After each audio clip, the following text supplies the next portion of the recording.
The nation's capital is one of the latest cities to launch a bicycle sharing program.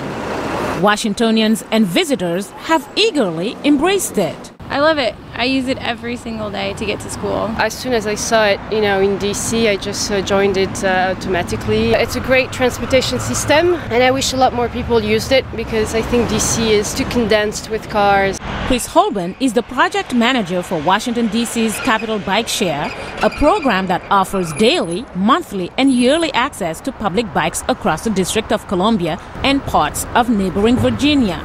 As of today, we have 93 stations with close to 1,000 bikes.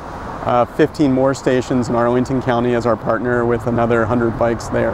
Holben says the program has been successful so far. We have about over 4,000 members. They've taken about 35,000 trips, which is one person taking one bike out of a rack per day or any time. And that's only in a month and a half. Holben adds it's easy to use. Insert a key into any bike dock. When the green light appears, pull the handlebar firmly toward you to release the bike. You can even adjust the seat to your height. Once you're done, go to any station and push the front wheel firmly into an empty dock. Wait for the green light to turn on to make sure it's properly secured. Holben says the system is also easy to operate. The stations are solar-powered and they are modular, meaning the station's sizes can be expanded or contracted easily if needed.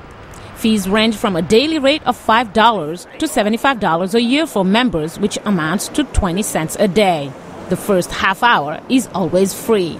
He says the honeymoon period has been remarkably problem-free. There has been some minor vandalism. Some people have slashed tires. But to tell you the truth, in the month and a half, it's been very minimal. Most people say they really enjoy the program, but have a few suggestions. This lady, for example, compares it to the Parisian system.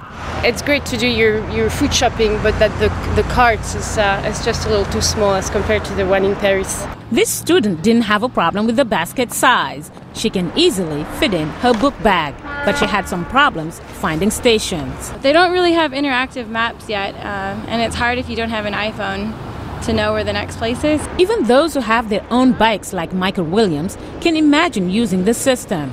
I would definitely use it for having friends come visit if we all wanted to go and tour the city by bike. It's a lot more convenient and probably cheaper than going to a bike shop to rent a bike. Other cities in the United States are also following the trend. The city of Denver launched its first large-scale bike share program back in April. Denver Mayor John Hickenlooper calls it a total win-win situation. Over the next couple decades, we'll get more and more people riding bikes. They're healthier, they're thinner, they get cars off the road, the air's cleaner, there's less traffic. I mean, it's a win-win-win. San Francisco is developing a system called Bixi, a combination of bicycle and taxi. Timothy Pampandrea of the San Francisco Metropolitan Transit Authority says bike sharing is the final piece in the puzzle in the move toward more sustainable mobility. Sometimes it's better to walk, bike, take transit, take car sharing, drive your own car, but not all the time. So if we can link them all together, we kind of feel that we'll get there. Washington and other U.S. cities have a long way to go before they can match the success of bike share programs in a number of other countries. But some say they can imagine catching up soon with cities like Montreal, Lyon, and Paris, which started its own system a few years ago and now has more than 20,000 bikes and 1,000 stations across the city. Mariama Diallo, VOA News.